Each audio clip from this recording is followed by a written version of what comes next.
So here's example number 4.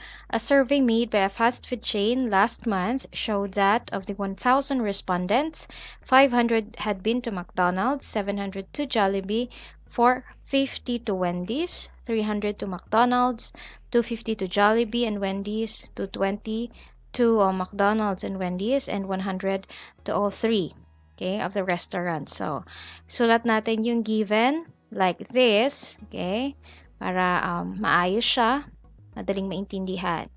So, ayan, 500 had been to McDonald's, 700 to Jollibee, 450 to Wendy's, yan, so on and so forth.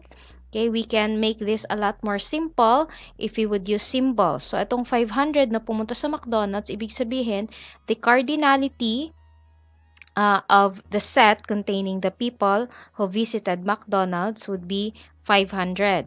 Right? So, cardinality or bilang ng tao na pumunta sa McDonald's. So, ganun din sa Jollibee, Wendy's, and then McDonald's and Jollibee, and so on and so forth. So, we could write it like this. Diba? Mas madali na siya tingnan. So, eto, it means that it would be the cardinality for the set ng mga tao na pumunta sa McDonald's. Ito, cardinality for the set ng mga tao na pumunta sa Jollibee. Okay? So on and so forth. So, I'm going to make a Venn diagram that would show the relationships of these three sets. Okay? Kasama na rin yung mga relationship ng sets na yon. Okay? So, ang operation na meron tayo for this, intersections lang siya lahat. Okay? So, we have these questions. How many went to Wendy's but not the other two? So, pumunta sa Wendy's pero hindi pumunta sa McDonald's and Jollibee. So, how many went to only one of them? Isa lang ang pinuntahan. Okay, so either Wendy's or Jollibee or McDonald's. So, hindi na siya bumisita sa iba pa. Kung nakapunta siya sa Wendy's, di na siya pumunta sa iba pang restaurant. So, ilan silang ganon. So, how many didn't go to all of the restaurants? So, none of these three. So, hindi pumunta sa Jollibee, hindi pumunta sa McDo, hindi pumunta sa Wendy's. So, saan kaya siya pumunta? Baka sa Chowking. Okay, so outside na yun sa tatlong sets. Okay, so I would show a Venn diagram that would show the relationships for the sets that are involved in this problem. Okay, panoorin nyo, and then you learn how you're going to make your own Venn diagram. Okay, so to answer those three questions, we need to draw a Venn diagram. Okay, para sa example number 4. So, balikan natin yung given niya. So, it says there that we have a total of 1,000 respondents. Okay, yun yung total natin. 1,000 respondents. And then, 500 dun sa set ng McDonald's. And 700 naman yung cardinality ng set ng pumunta ng Jollibee. 450 dun sa pumunta ng Wendy's. And then, 300 sa pumunta ng McDonald's tsaka Jollibee. 250 dun sa Jollibee tsaka Wendy's. 220 dun sa McDonald's, Wendy's. And then, 100 dun sa tatlo. So, ibig sabihin, we have 3 sets here. So, we're going to draw our universal set. Say if this is our universal set. Okay? So, ang total dapat ng lahat ng elements dito should be 1,000. And then we have 3 sets. Say this is the set for those who went to Jollibee. Let's label that circle J. And then another color for those who went to McDonald's. So, label it set M, circle M. And then the third one would be for those who went to Wendy's. Okay? So, unahin natin yung pumunta sa tatlong restaurants. So, dito yun sa gitna. Okay? So, notice na kung anong bilang ilalagay ko dyan, yun yung bilang ng mga pumunta na sa Wendy's, pumunta pa sa McDonald's, ayan, pumunta pa sa Jollibee. So, dito sila. So, ilan yon? Kung balikan natin yung given, yung pumunta sa tatlong restaurants ay 100 katao. Okay? 100. So, lagyan natin ng 100 dito sa gitna. Okay? And then, yung pumunta sa McDonald's and Wendy's. So, we have McDonald's and Wendy's. Okay, so McDonald's, Wendy's. So, yan, nag-intersect yung pink line and then the pink circle and then the yellow circle. So, dito sila mag-intersect. Yun ay 200 daw, 220. So, if you already have 100 here, which is a part of set M and set W dun sa McDonald's and Wendy's, may 100 ka na. Tapos, silang dalawa, ang pumunta dyan sa Wendy's and McDonald's ay 220. So, ibig sabihin, magdadagdag ka na lang ng 120. So, 100 plus 120 is 220. So, tama na tayo dyan. For the intersection, okay? So, 200 katao ang pumunta sa Wendy's, pumunta na sa McDonald's. And then, pumunta sa Jollibee at pumunta sa Wendy's ay 250. So, you have Jollibee, yan yung green. And then, Wendy's, yung pink, yun ay 250 daw. So, may 100 ka na dito, right?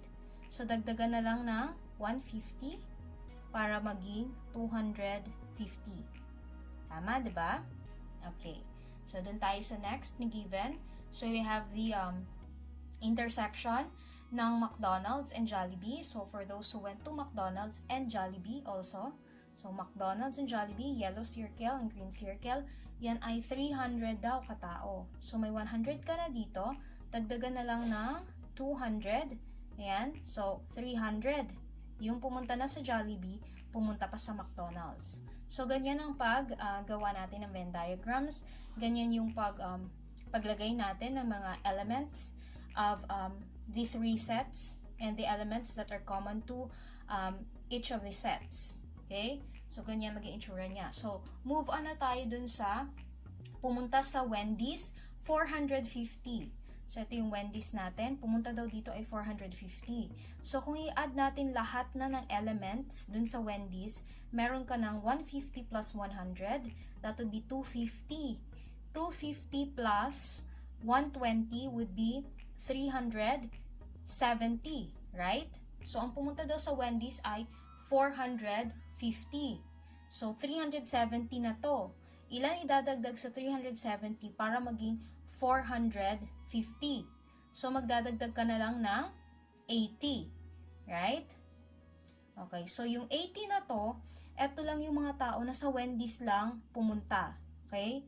Hindi na pumunta sa McDonald's. Okay? Pero yung pumunta ng mga tao sa Wendy's, lahat ng bumisita sa Wendy's, pag i-total mo yan, that should be 450. So, let's check. 80 plus 120 is 200. 200 plus 100 is 300. 300 plus 150 is 450. So, tama tayo doon. Kasi ang given natin for this is yung pumunta sa Wendy's ay 450 katao. Okay? And then, doon tayo sa pumunta sa Jollibee. 700. Okay? But you already have here mga pumunta sa Jollibee and also sa ibang restaurants.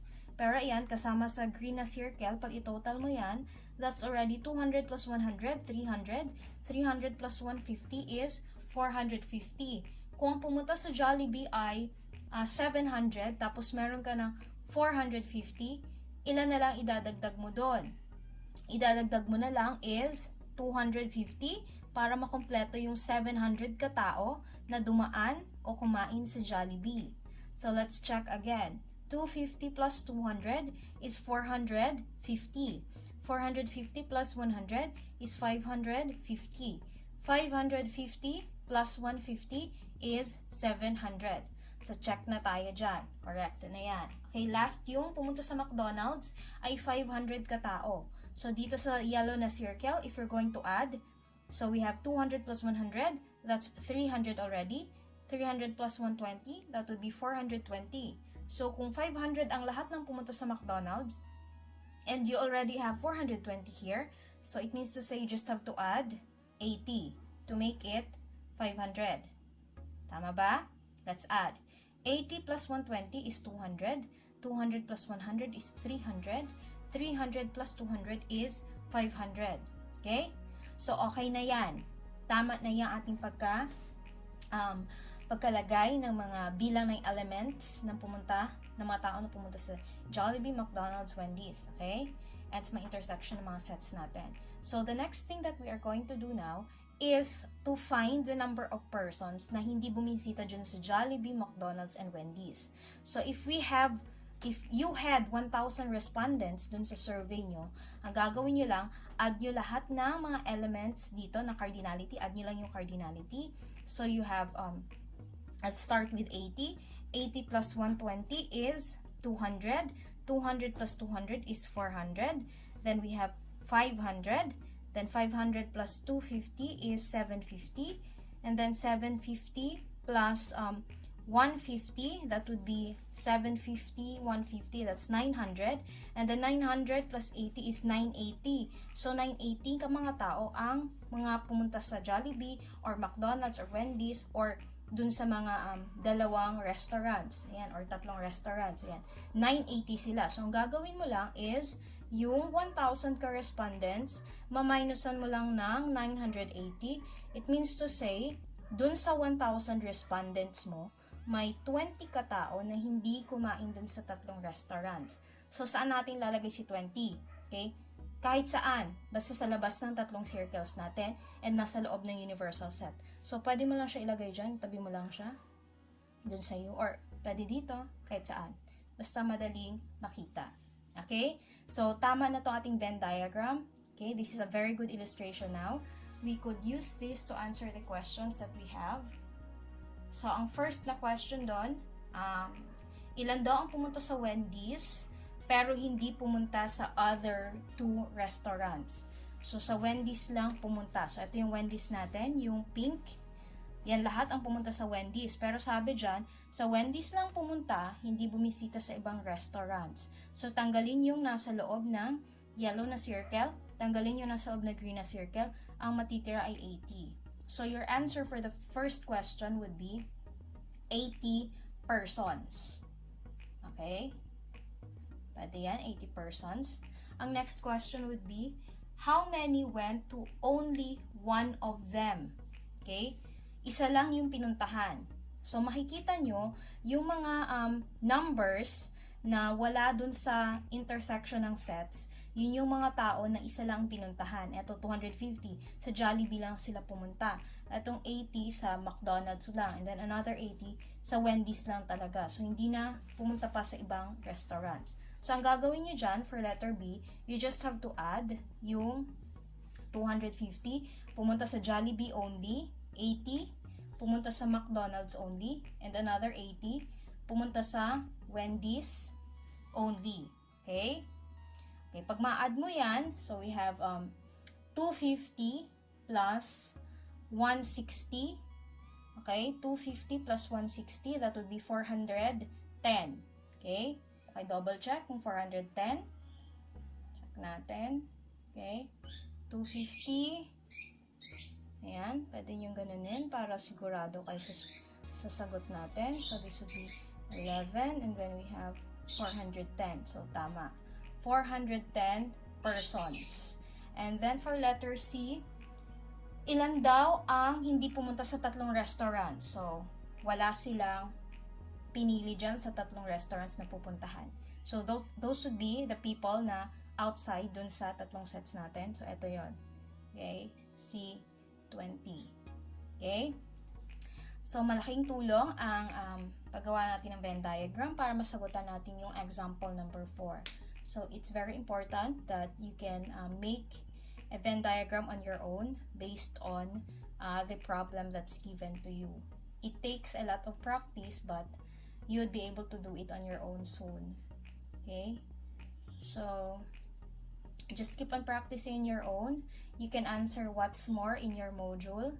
Okay? You already have an answer key for that. Nasa module nyo lang din. So, practice muna and then check kung tama yung gawa nyo.